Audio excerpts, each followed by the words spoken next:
En tiedä, tulenko tekemään kohta virheen, koska kyseessä tulee olemaan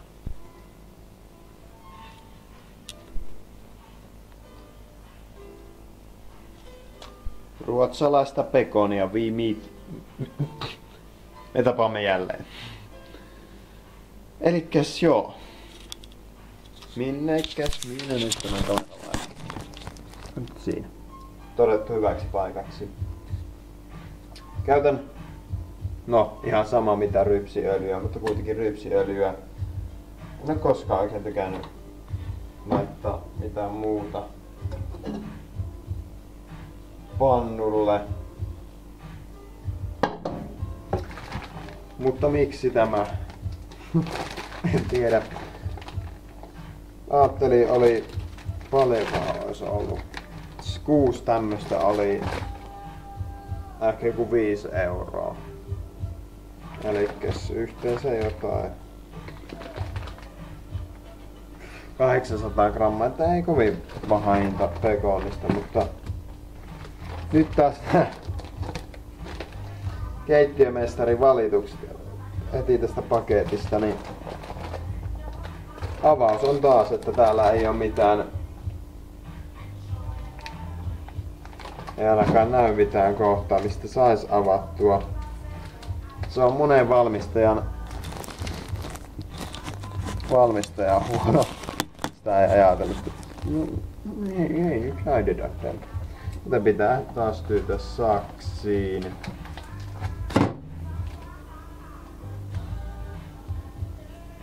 Saksiin, avaudupas nyt. Onko minulla niin isot sormet, käsilihakset, ettei... Onneksi pidin tästä koko klöntistä kiinni, niin ei käynyt vahinkoa.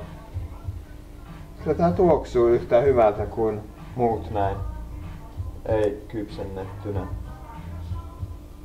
Ennen, tai niinku yleensä mitenkä minä pekonit paistan, niin en paista niitä kovaksi, koska syön yleensä leivän kanssa, mutta nyt kun ei ole oikein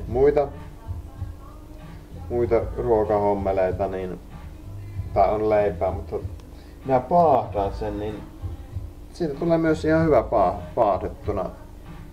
Että jos pekonin paistaa niinku kovaksi ja paahtaa leivän sitten, niin ai.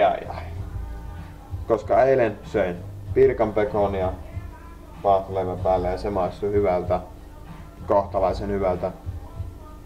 Niin ajattelin tästä nyt antaa sen uuden mahdollisuuden ruotsalaiselle pekonille, vaikka lihaprosentit eivät olisikaan niin hyvät.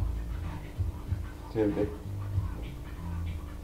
aion tehdä niin hurjasti. Ja nyt kun laittaa ruokaa, niin silloin kannattaa laittaa levy päälle.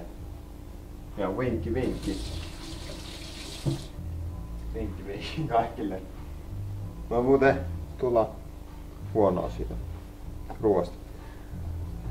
Kuvaus, se kohta on taas yhtä huonoa niin kuin aina ennenkin. Eli se ruoan valmistusta ei näy. Joten laitetaan se tähän, te muutenkaan halua minun kasveeni katsoa. Tosiaan siinä on. Se on nyt tuolla tavalla. Antaa nyt olla sillä tavalla.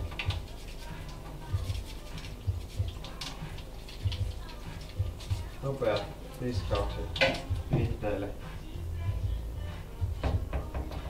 Kuivataan ne tuosta noin ja näin.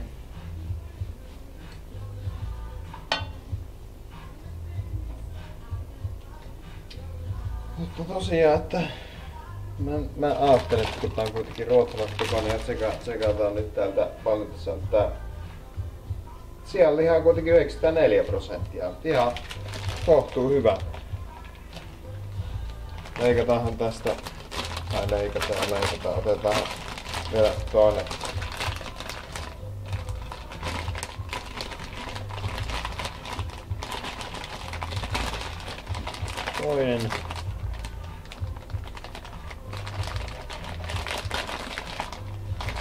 No.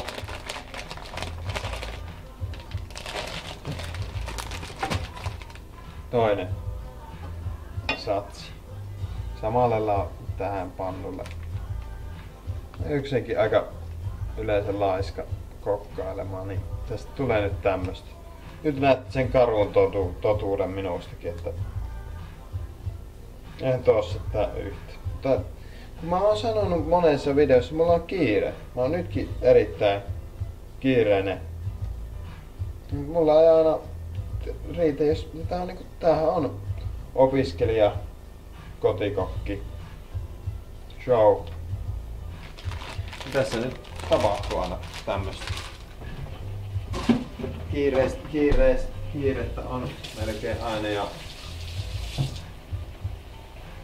sitten myöskin halvalla tehdään ruokaa, niin esittelen vaihtoehtoja ihmisille, että miten kannattaa tehdä. Ja kuitenkin te olette nähnyt mitenkä nää paistuu. Te tiedätte sen lopputuloksen. Se on aina yhtä herkullinen. Joten miksi minä siitä nyt enempää nauttisin, kun nautiskelen sitä terveellistä ruokaa.